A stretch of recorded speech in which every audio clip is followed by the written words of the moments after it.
Здравствуйте!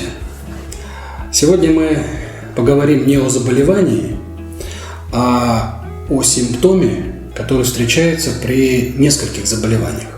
Это кашель. Кашель возникает при ларингите, при трахеите, при бронхите, при пневмонии, бронхопневмонии, бронхиальной астме. Есть еще несколько заболеваний, но в целом охватим только эти болезни, так как они наиболее часто встречаются. Зачем нужен кашель? Кашель – это своего рода защитно-рефлекторный механизм для очистки дыхательных путей от продуктов воспаления, то есть мокроты, слизи, микроскопических частиц или инородных веществ, инородных тел. Как развивается кашель? На слизистых оболочках дыхательного тракта, то есть гортани, трахеи, бронхов, имеются кашлевые рецепторы, которые испытывают раздражающие действия со стороны воспалительного процесса, со стороны продуктов воспаления, то есть это слизь, гной, мокрота. Это неблагоприятные факторы внешней среды, пыль, газы, микроскопические частицы, инородные вещества. В результате чего импульсы отправляются в головной мозг, в кашлевой центр, который зарождает кашлевой рефлекс. Таким образом возбуждается кашель. Ну а теперь давайте разберем, какие виды кашля бывают. Кашель может быть сухой, кашель может быть влажный, кашель может быть единичный, приступообразный, кашель может быть дневной, ночной, лающий. Давайте по порядку обо всем и поговорим. Что такое сухой кашель? Это кашель, который возникает чаще всего в начале заболевания, во время катаральной фазы, начальной фазы воспаления, когда в слизистой оболочке дыхательного тракта присутствует отек. То есть слизистые набухают, но слизистые оболочки, они сухие. То есть воспалительный процесс оказывает раздражающее воздействие на кашлевые рецепторы, кашель возникает, но кашель возникает по сухой слизистой оболочке, поэтому кашель дерущий. Кашель сухой, он, в принципе, плохой кашель, потому что он травмирует слизистые оболочки, механически травмирует. То есть вот этот кашлевой толчок, он как бы, если хотите, рвет слизистые и, образно говоря, он раздражает эти слизистые еще больше. Таким образом запускается опять кашлевой рефлекс. То есть это порочный круг. Человек кашляет от того, что раздражаются бронхи, а этот же кашель усиливает раздражение этих бронхов. Поэтому такой кашель нужно стараться подавлять. И, кстати, я сразу, наверное, перейду к рекомендациям, потому что обычно мы все это проговариваем в конце, но мы не сможем с конца вернуться в середину беседы, будет путаница, поэтому вот по каждому кашлю я буду сразу давать рекомендации. Значит, если у вас сухой кашель, постарайтесь по возможности, постарайтесь этот кашель сдерживать, потому что этот кашель непродуктивный, он так и называется, он холостой, он практически не оказывает очищающей функции, то есть бронхи сухие, там просто отек, там утолщенная слизистая оболочка, там нет никаких продуктов воспаления, и этому кашлю нечего выталкивать. Далее, можно прибегнуть к помощи препаратов. Не то, что можно, даже нужно прибегнуть к средствам. Средств от кашля очень много, и все они разного действия. Это надо понимать, особенно если вы занимаетесь самолечением. Раньше в свободной продаже было хорошее средство с кадеином, кадеин-содержащие сиропы, кадеин-содержащие таблетки от кашля. То есть, что делает кадеин? Попадая в кровь, попадая в головной мозг, он угнетает дыхательный центр. То есть, место приложения этого препарата не бронхи, а головной мозг. То есть, он как бы успокаивает кашлевой центр, и кашель становится реже. Это хорошо, потому что, во-первых, больной отдыхает. Отдыхают слизистые оболочки.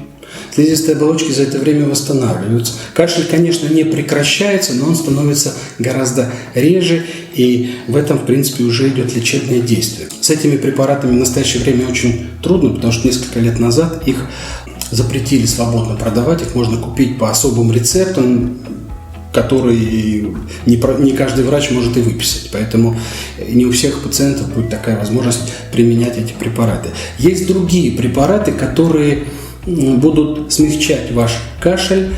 Эти препараты усиливают секрецию слизи. То есть в слизистой оболочке бронхов имеются специальные железы. Эти железы продуцируют слизь.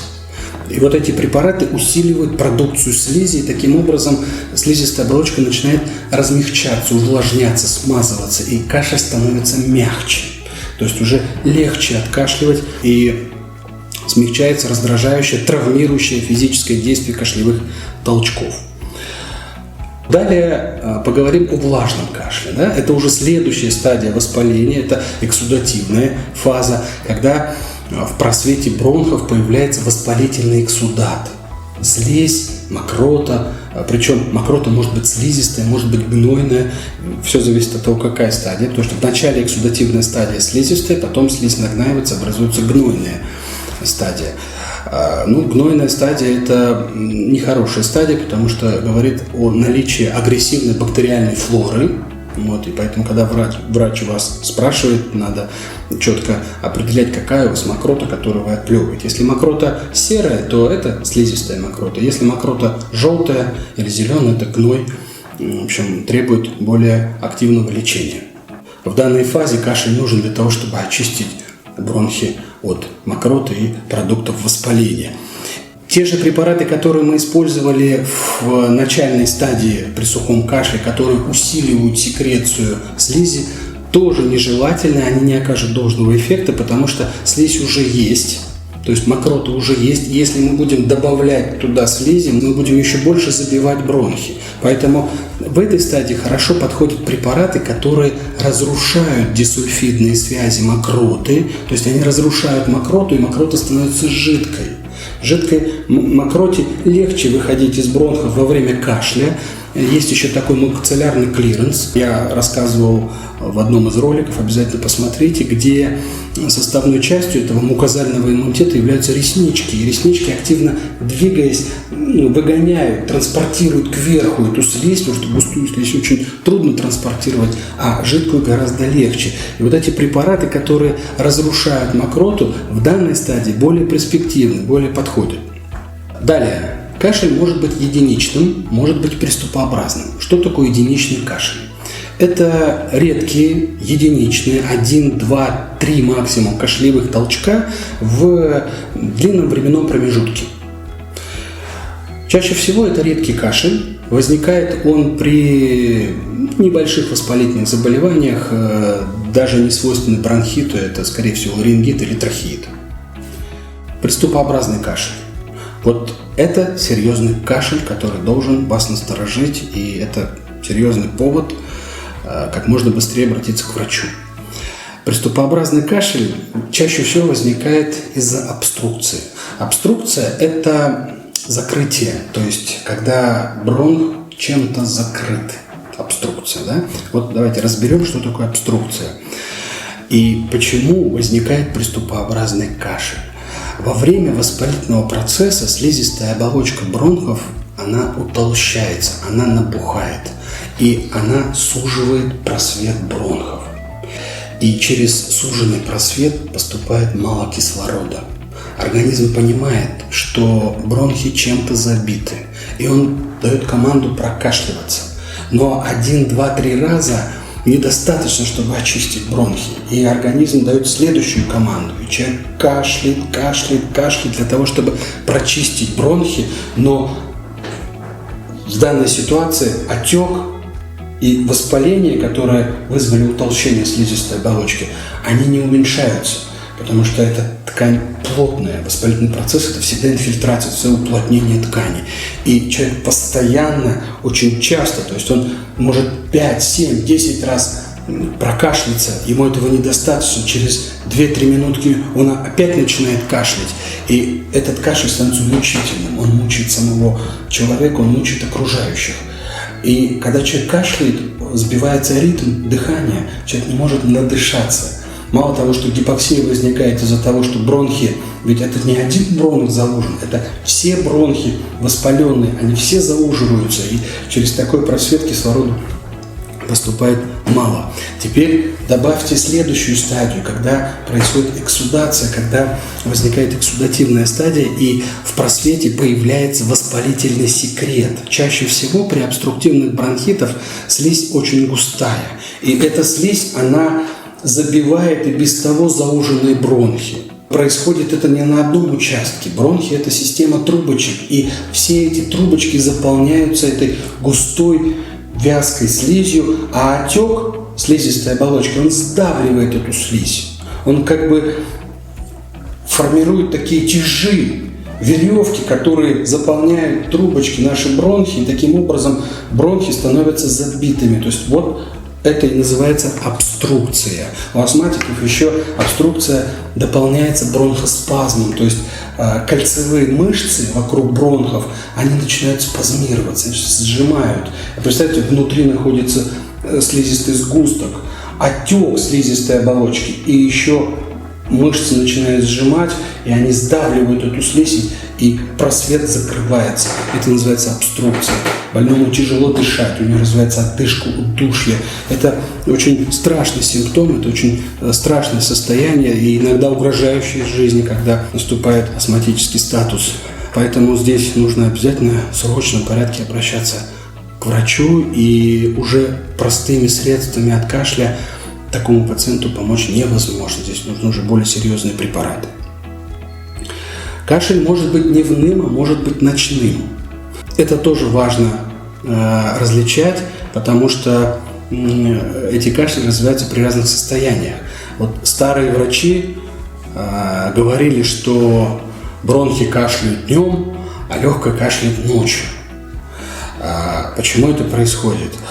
Бронхи кашляют днем, то есть у вас бронхит, а легкое кашляет ночью, то есть у такого пациента пневмония. А если вы кашляете и днем, и ночью, то чаще всего так и происходит, то у такого пациента и бронхит, и пневмония. Редко, когда пневмония протекает изолированно, без бронхита. В основном эти состояния сочетанно развиваются. Поэтому в такой ситуации, если вы закашляли не только днем и стали кашлять ночью, причем это может быть 1-2 дня, то есть это 1-2 ночи, я иногда спрашиваю пациента, у вас какой кашель? У нас дневной. Ну, правда, в начале болезни мы пару дней покашляли ночью. Это звоночек для того, чтобы сделать рентген грудной клетки, для того, чтобы исключить пневмонию. Кашель может быть лающим. Вот такой громкий, грубый, лающий кашель, как будто бы в трубу. Чаще всего этот кашель развивается при трахеитах, при ларинготрахеитах, когда воспалительный процесс захватывает стенки гортани, голосовую щель, голосовые связки, все это набухает, и на фоне кашля еще развивается изменение голоса. Голос становится хриплым или осиплым вместе с кашлем. Осиплый голос – это нарушение голоса в высокочастотном диапазоне, а хриплый кашель – это нарушение голоса в низкочастотном диапазоне. И когда у пациента есть осиплость или охриплость голоса вместе с кашлем, то это уже не просто ларингит, это ларинготрахеит. Если голос не изменен, но у вас лающий грубый кашель, это трахеит. Но знайте, что через 3-4 дня трахеит всегда уходит в бронхит. Поэтому если мы видим такого пациента, у которого громкий такой пугающий кашель, через 3-4 дня кашель будет обычный, такой, как мы говорили выше, то есть болезнь ушла в бронхи, кашель немножко стал тише, мягче, это уже развился бронхит. Итак, подытожим. Как вы видите, кашель имеет одно название, но при этом разновидностей, вариантов кашля очень много. Опять же, из нашей с вами беседы понятно, что нельзя прийти в аптеку и сказать: дайте мне препарат от кашля. Потому что кашель может развиваться при разных заболеваниях, и разный кашель лечится разными препаратами.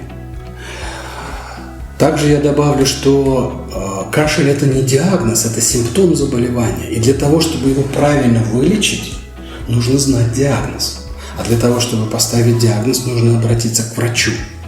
Поэтому, если вы чувствуете, что ваш кашель затянулся, и тех рекомендаций, о которых я вам рассказал, вам недостаточно, то, пожалуйста, вы можете обратиться в нашу клинику. Мы проводим очень хорошие процедуры, которые очищают ваши бронхи, отмывают бронхи от патологической слизи, мокроты, устраняют воспалительный процесс, устраняют отек, аллергическую гиперреактивность. То есть мы прекрасно лечим заболевания бронхов как острой, так и хронической формы, как бактериальной, так и аллергической природы.